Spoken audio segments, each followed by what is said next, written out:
बिस्मिल्लाहिर्रहमानिर्रहीम। अस्सलाम वालेकुम माय डियर स्टूडेंट्स। जी तो आज का वीडियो लेक्चर नंबर 10 आपके साथ शेयर किया जा रहा है। और आज के इस वीडियो लेक्चर में आज हम सीखेंगे उर्दू कवायद में साबके और लाहके। सबसे पहले स्टूडेंट्स जान लेते हैं कि साबके और लाहके कहते क्या हैं, ठीक है, किससे कहते हैं, किस ज़ुबान का लफ्ज़ है, ठीक है, इसका तारुफ क्या है, क्या ये अलामात हैं होती हैं या क्या लफ्ज़ होता है, ठीक है। तारुफ देखते हैं साबके और लाहके।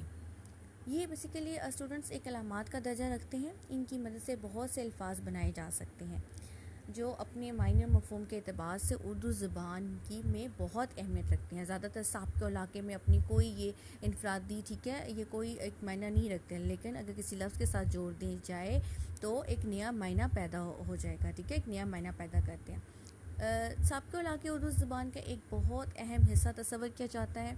इनकी बदौलत कई नए अल्फाज जो है बनाए जा सकते हैं, जिससे उर्दू ज़ुबान में क्या है वसअत पैदा होती है। So let's start. देखिए पहले देख लेते हैं कि साबका किसे कहते हैं, ठीक है, इसकी तारीफ़ देख लेते हैं।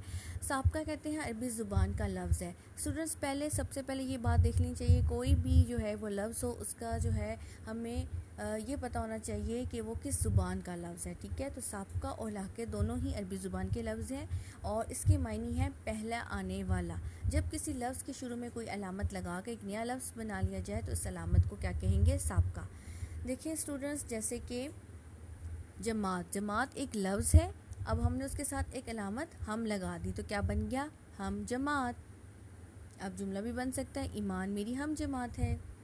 इसी तरह बा अदब, बा असूल, अन। अब पर देखिए एक लफ्ज़ था लेकिन हमने अलामत अन की लगाई तो अनपढ़ बन गया, ठीक है। अंतक, पुर नूर, पुर लुत्फ। लाहका, जी, जब किसी लफ्ज़ के आखिर में कोई अलामत लगा के नया लफ्ज़ बना लिया जाए तो उस अलामत को क्या कहेंगे, लाहका, यानी कि बाद में आने वाला। इसी तरह स्टूडेंट्स, जैसे कि दुकान एक लफ्ज़ है लेकिन दार एक अलामत है लाहके की, लेकिन हमने दार इसके साथ दुकान के साथ जोड़ा तो क्या हमारे पास एक नया लफ्ज़ बन गया, दुकानदार। अहमद एक दुकानदार है। इसी तरह मददगार, तलबगार। दान का देखिए पानदान, साइंसदान। मंद सेहतमंद, अक्लमंद। जी तो स्टूडेंट्स, आज का आपका होम टास्क यही है कि आपने अपनी लूज शीट्स पे बहुत ही खूबसूरत प्यारी सी राइटिंग, मुझे पता है आप सबकी राइटिंग्स बहुत माशाल्लाह से खूबसूरत हैं, लेकिन थोड़ा सा और अच्छी सी राइटिंग में करना है आपने, ठीक है।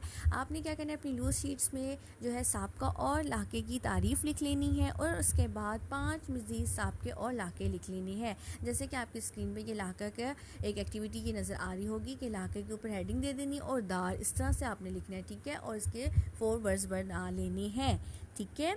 लेकिन आपने इससे पहले साबका और लाहके की तारीफ़ लिखनी है, फिर उसके बाद साबका लिखना है और कोई भी आपने अलामत चूज़ कर लेनी है, ठीक है। हम अन कुछ भी आप जो है वो अलामत चूज़ करके इसी तरह 4 बना लेने हैं। उसके तरह लाहका आपके सामने जो है वो स्क्रीन पे शो हो रही है पिक्चर, आपने इसी तरह से बना लेना है। छोटा सा काम है, होम टास्क आपका। ओके स्टूडेंट्स, उम्मीद करती हूँ आज का वीडियो लेक्चर अच्छे से समझ आया होगा। अपना बहुत ख्याल रखिएगा। अल्लाह हाफ़िज़।